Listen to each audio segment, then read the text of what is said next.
सर्वेभ्यो नमो नमः।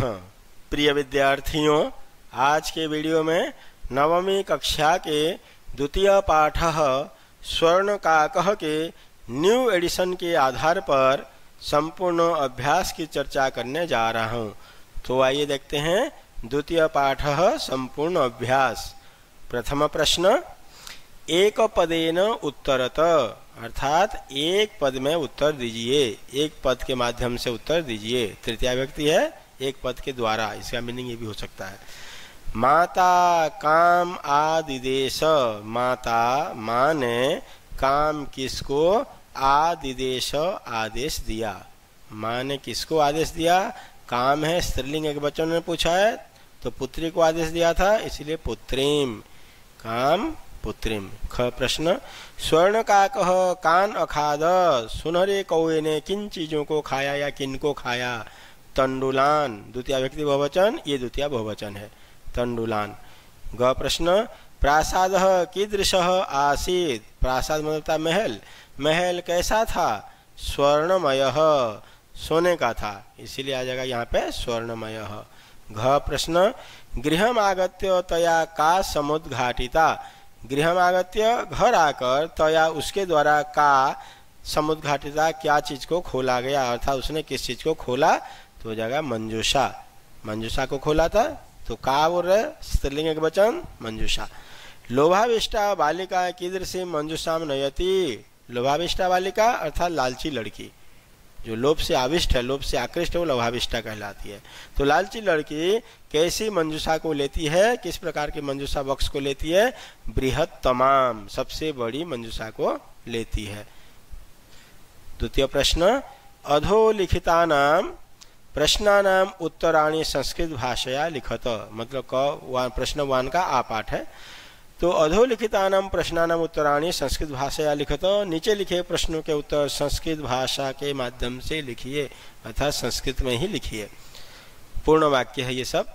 निर्धनाया वृद्धाया दुहिता कीदृशी आसीत, निर्धनाया वृद्धाया, गरीब वृद्धा की पुत्री, दुहिता मतलब पुत्री, कीदृशी आसीत कैसी थी, गरीब वृद्धा की या गरीब बुढ़िया की बेटी कैसी थी। तो निर्धनाया वृद्धाया दुहिता, गरीब बुढ़िया की बेटी या गरीब वृद्धा की बेटी, विनम्रा बहुत ही विनम्र, च मनोहरा और मन को हर लेने वाली थी, मन को हरने वाली थी। विनम्रा मनोहरा च आसीत। ख प्रश्न, बालिकया पूर्वम कीदृशः काकः न दृष्टः आसीत, बालिकया लड़की के द्वारा, पूर्वम पहले, कीदृश काकः कैसा कौआ, कैसा कौआ, न दृष्ट आसीत नहीं देखा हुआ था, अर्थात किस प्रकार के कौए को उसने नहीं देखा था। तो उत्तर आ जाएगा बालिकया पूर्वम, लड़की के द्वारा पहले, स्वर्ण पक्ष सुनहरे पंखों वाला और चांदी की तरह चोंच वाला, स्वर्ण काक न दृष्ट आसीत सुनहरे कौआ नहीं देखा गया था, अर्थात उसने सुनहरे पंखों वाला और चांदी की तरह चोंच वाला कौआ नहीं देखा था। निर्धनायाः दुहिता मंजूषायां कानि अपश्यत, गरीब निर्धनायाः दुहिता, गरीब की पुत्री, उस गरीब बुढ़िया की बेटी मंजूषा में किन चीजों को देखा, उसने किन चीजों को देखा। तो निर्धनाया दुहिता, उस निर्धन बुढ़िया की बेटी मंजूषा में महान अर्हाणी, महारहाणी मतलब बहुत ही मूल्यवान, हीरकाणी हीरों को अपश्यत देखा।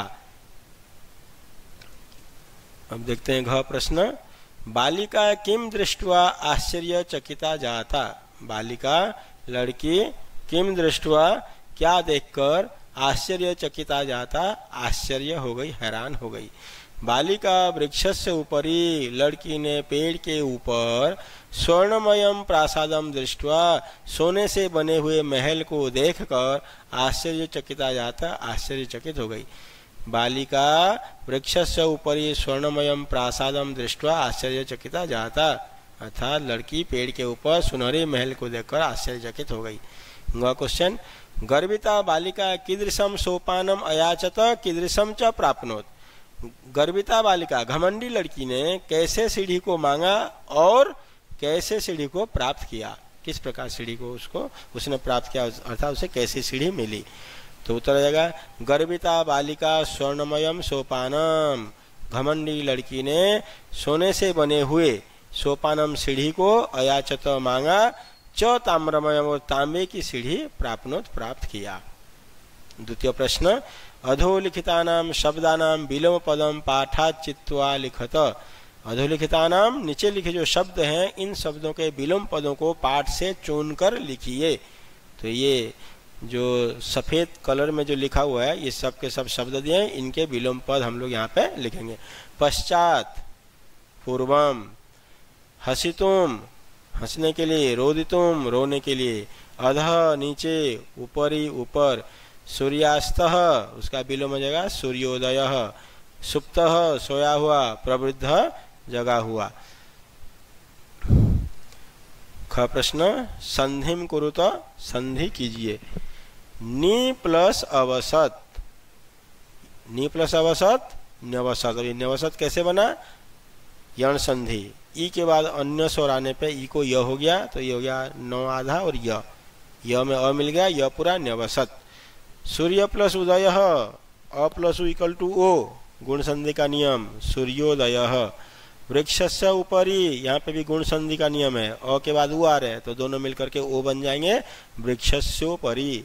ही प्लस अकारय, यहाँ पे यण संधि है, ई के बाद यहाँ पे ह में ई की मात्रा है तो ई के बाद कोई भी अन्य स्वर आने पे ई को य हो गया तो हलंत ह बचा, हलंत अ प्लस य और अ मिलकर के हकारयत। च प्लस एकाकिनी वृद्धि संधि, अ आ के बाद ए आने पे दोनों मिलकर के ए बन जाते हैं चैकाकिनी, मतलब हो जाएगा अकेली। इति प्लस उक्त्वा यण संधि, ई को य हो गया इत्युक्त्वा। प्रति प्लस अवदत, यहाँ पे भी ई को य यण संधि के नियम से, फिर प्रत्यवदत। और प्र प्लस उक्तम, यहाँ अ है इधर उ है, अ प्लस उ इक्वल टू ओ तो बन जाएगा प्रोक्तम। अत्र प्लस एव, अ और ए दोनों मिलकर के बन जाएगा ए वृद्धि संधि अत्रैव। तत्र प्लस उपस्थिता, तत्रोपस्थिता। यथा प्लस इच्छम, अ आ के बाद ई आ गया, दोनों मिलकर के ए बन जाएंगे यथेच्छम। अब तृतीय प्रश्न को देखते हैं। स्थूल पदान्यधिकृत्य प्रश्न निर्माणम कुरुत। स्थूल पदान्यधिकृत्य, इसको भी यदि संधि विच्छेद करेंगे तो स्थूल पदानि अधिकृत्य, मोटे मोटे अक्षर, स्थूल मतलब होता है मोटे, तो मोटे मोटे अक्षर को आधार मानकर प्रश्न निर्माण कीजिए। स्थूल अक्षर को अर्थात मोटे मोटे अक्षर को या शब्द को बेस मानकर प्रश्न निर्माण कीजिए। ग्रामे निर्धना स्त्री अवसद, गांव में निर्धन स्त्री रहती थी। गांव में कौन रहती थी? ग्रामे निर्धना स्त्री अवसद, गांव में निर्धन स्त्री रहती थी, तो यहाँ पे हो जाएगा का, कौन रहती थी, ग्रामे का अवसद। निर्धना स्त्री, ये दोनों शब्द स्त्रीलिंग है तो स्त्रीलिंग में किम शब्द का रूप लेंगे का, तो ग्रामे का अवसद। ख प्रश्न स्वर्ण काकम निवारयंती बालिका प्रार्थय। सुनहरे कौए को हटाती हुई बालिका प्रार्थयत, प्रार्थना किया। उस सुनहरे कौए को भगाती हुई या दूर करती हुई बालिका ने प्रार्थना किया। स्वर्ण काकम, काक शब्द में यहाँ द्वितीय विभक्ति का वचन लगा है, काका काको काका है काकम, तो पुलिंग है, द्वितीय वचन है तो किम का पुलिंग द्वितीय वचन में हो जाएगा कह कौ के कम। कम निवारयंती बालिका प्रार्थयत। वैसे प्यारे बच्चों, मैंने इस प्रश्न निर्माण के ऊपर बहुत अच्छा वीडियो बनाया है, उसको आप जरूर देखिएगा, और किसी ने मेरे चैनल को सब्सक्राइब भी नहीं किया है तो जरूर कर लीजिएगा। देखते हैं ग प्रश्न। सूर्योदयात पूर्वमेव बालिका तत्रोपस्थिता। सूर्योदयात पूर्वमेव, सूर्योदय से पहले ही बालिका लड़की तत्र उपस्थिता, वहीं पर उपस्थित हो गई। तत्र प्लस उपस्थिता, यहाँ संधि हुई है, तो कस्मात पूर्वमेव, किससे पहले ही बालिका वहाँ उपस्थित हो गई। प्रश्न निर्माण जब भी करते हैं क्वेश्चन मार्क लगाना कभी मत भूलना, ठीक है। बालिका निर्धन मातुः दुहिता आसीत। लड़की निर्धन माँ की बेटी थी। निर्धन माँ की बेटी थी, षष्ठी विभक्ति का एक वचन है मातुः, तो यहाँ पे आ जाएगा किम शब्द का षष्ठी वचन कस्याः। बालिका किसकी बेटी थी। पांचवा, लुब्धा वृद्धा स्वर्ण काकस्य रहस्यम अभिज्ञातवती। अलग अलग करेंगे तो रहस्यम और अभिज्ञातवती।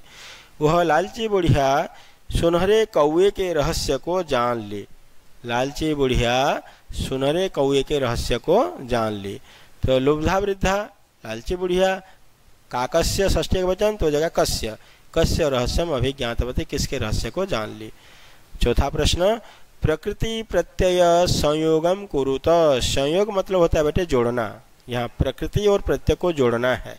प्रकृति मतलब उस शब्द में मूल धातु क्या है, मूल प्रत्यय क्या है या उपसर्ग क्या है, ये सबको कहते हैं मूल प्रकृति या प्रत्यय।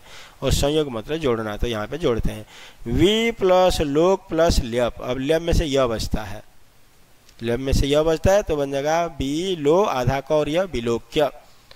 निक्षिप ल्यप, इसमें भी यह बचा तो बन जाएगा निक्षिप्य। आगम और ल्यप आगम्य न बन करके आगत्य बन जाता है इसमें, ठीक है। ग को म की जगह पे त हो जाएगा आगत्य। दृश प्लस कत्वा, कत्वा में से त्वा बचता है, दृष्टवा बन जाएगा। शी प्लस कत्वा शयित्वा, लघु प्लस तमम लघुत्तम। अब अगला प्रश्न देखते हैं, पांचवा प्रश्न, प्रकृति प्रत्यय विभागम कुरुत। अब यहाँ पे प्रकृति प्रत्यय को अलग करना है। ये जो शब्द दिए हुए हैं इसमें प्रत्यय लगा हुआ है, धातु है और शब्द भी है, तो इसको अलग अलग करेंगे। जैसे रोदितुम, रोदितुम में मूल धातु है रुद और तुमुन प्रत्यय है, तुमुन में से तुम बचता है तो बन जाता है रोदितुम। दृष्टवा, दृश प्लस कत्वा, कत्वा में से त्वा बचता है, दृष्टवा बन जाता है। विलोक्य, वी प्लस लोक प्लस ल्यप, ल्यप में से यह बचेगा और क में यह जुड़ जाएगा विलोक्य। निक्षिप्य, नी प्लस क्षिप प्लस ल्यप, तो इसका बन जाएगा निक्षिप्य, आधा प के बाद यह जुड़ जाएगा निक्षिप्य। आगत्य, आ प्लस गम प्लस ल्यप आगत्य। शयित्वा, शी प्लस कत्वा शयित्वा और लघुतम, लघु प्लस तम प्रत्यय बन जाएगा लघुत्तमम। आगे देखते हैं छठा प्रश्न, अधोलिखितानि कथनानि कह का। नीचे लिखे प्रश्न कथन, कह मतलब कौन पुल्लिंग में और का मतलब कौन स्त्रीलिंग में। कौन कौन पुल्लिंग स्त्रीलिंग दोनों में। कम काम च और किसको, पुल्लिंग में किसको, स्त्रीलिंग में काम मतलब किसको। नीचे लिखे कथन कौन किसको कह रहा है, तो ये कथन दिए हुए यहाँ क से लेकर के ग तक कथन है, कहावत है, और ये कथन किसने किसको कहा यहाँ पे हम डिस्क्राइब करेंगे। पूर्वम प्रातराशः क्रियताम, पहले प्रातराश मतलब नाश्ता, पहले नाश्ता कर लीजिए। हमें पता ही है जब चैप्टर पढ़े कौन किसको कहा था, नहीं ये स्वर्णकाक ने उस गरीब लड़की को कहा था। स्वर्णकाक बालिकाम या निर्धना बालिकाम भी लिख सकते हैं यहाँ पे, निर्धना बालिकाम। सूर्यातपे तंडुलान खगेभ्य रक्ष, सूर्य की गर्मी में चावलों को पक्षियों से बचाओ। सूर्य की ताप में या गर्मी में रख करके इन चावलों को पक्षियों से बचाओ।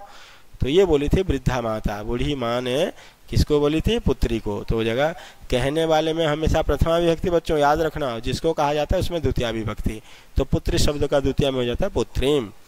ग प्रश्न, तंडुलान माँ भक्षय, चावलों को मत खाओ, चावलों को मत खाओ। ये लड़की बोली थी, बालिका, निर्धना बालिका। स्वर्ण काकम, सुनहरे कौए को, यहाँ निर्धना बालिका भी लिख सकते हैं आप लोग, तो निर्धना बालिका स्वर्ण काकम। घ, अहम तुभ्यम तंडुल मूल्यम दास्यामी, मैं तुम्हें चावलों का कीमत दूंगा। कौन कहा था, स्वर्ण काक। किसको कहा था, बालिका को कहा था उसने, तो हो जाएगा स्वर्ण काक बालिका। पांचवा, भो नीच का, करे नीच कौए, अहम आगता, मैं आ गया। भो नीच का, करे नीच कौए, अहम आगता, मैं आ गई। मह्यम तंडुल मूल्यम प्रयच्छ, मुझे चावलों की कीमत दो। तो ये लुभी जो लालची बुढ़िया थे उसकी बेटी कही थी, तो लुब्धाया पुत्री, लोभी बुढ़िया की पुत्री स्वर्ण काकम, सुनहरे कौए को कहा था। अब देखते हैं सातवां प्रश्न, उदाहरणम अनुसृत्य कोष्टक गतेषु पदेषु पंचमी विभक्ति ही प्रयोगम कृत्वा रिक्त स्थानानि पूरयत। उदाहरणम अनुसृत्य, उदाहरण को बेस मानकर, जो एक उदाहरण दिया है यहाँ पे, ये इसको आधार मानकर कोष्टक में दिए गए शब्दों में, ये जो शब्द दिए हुए हैं इन सभी शब्दों में पंचमी विभक्ति प्रयोग करके वाक्य पूरा करेंगे हम लोग। अब जैसे देखते हैं उदाहरण, मूषक डैश बहि निर्गच्छति, चूहा डैश से बाहर निकलता है, चूहा, तो बिल शब्द है, बिल से बाहर अलग होकर के आ रहा है, तो यहाँ हो जाएगा बिलात, पंचमी विभक्ति एक वचन। जनः डैश बहि आगच्छति, जनः मनुष्य बाहर आ रहा है, तो ग्राम शब्द है, गांव से आ रहा है, पंचमी विभक्ति लगाने के लिए कह रहा है, तो ग्राम में पंचमी विभक्ति लगाएंगे तो ग्रामात, जनः ग्रामात बहि आगच्छति। नद्यः डैश निस्सरन्ति, नदियां निकलती हैं, पर्वत शब्द है, पर्वत से या पर्वतों से, एक पहाड़ से भी हो सकता है, बहुत से पहाड़ों से भी निकल सकते हैं। तो नद्यः पर्वतात् या फिर पर्वतेभ्यः निस्सरन्ति। ग प्रश्न, डैश पत्राणि पतन्ति, पत्ते गिरते हैं। वृक्ष शब्द है, वृक्षात भी कर सकते हैं, वृक्षभ्य भी कर सकते हैं। यहाँ पे एक पेड़ से पत्ते गिर रहे हैं तो वृक्षात पत्राणि पतन्ति, और पेड़ों से पत्ते गिर रहे हैं तो वृक्षभ्य पत्राणि पतन्ति, दोनों सही हो जाएगा। बालकः डैश बिभेति, बालक डरता है, शेर से डरता है। सिंहात् बिभेति, शेर से डरता है। पंचमी व्यक्ति का वचन बालकः सिंहात् बिभेति। ईश्वरः डैश त्रायते, ईश्वर रक्षा करता है, बचाता है। क्लेश, क्लेश मतलब होता है दुख, दुख से बचाता है। तो क्लेश में पंचमी हो जाएगा क्लेशात्, ईश्वर दुख से बचाता है। प्रभु भक्तम निवारयति, प्रभु ईश्वर भक्त को दूर करता है, हटाता है, निवारण करता है, हटाता है। पाप शब्द, तो पाप में हो जाएगा पंचमी पापात।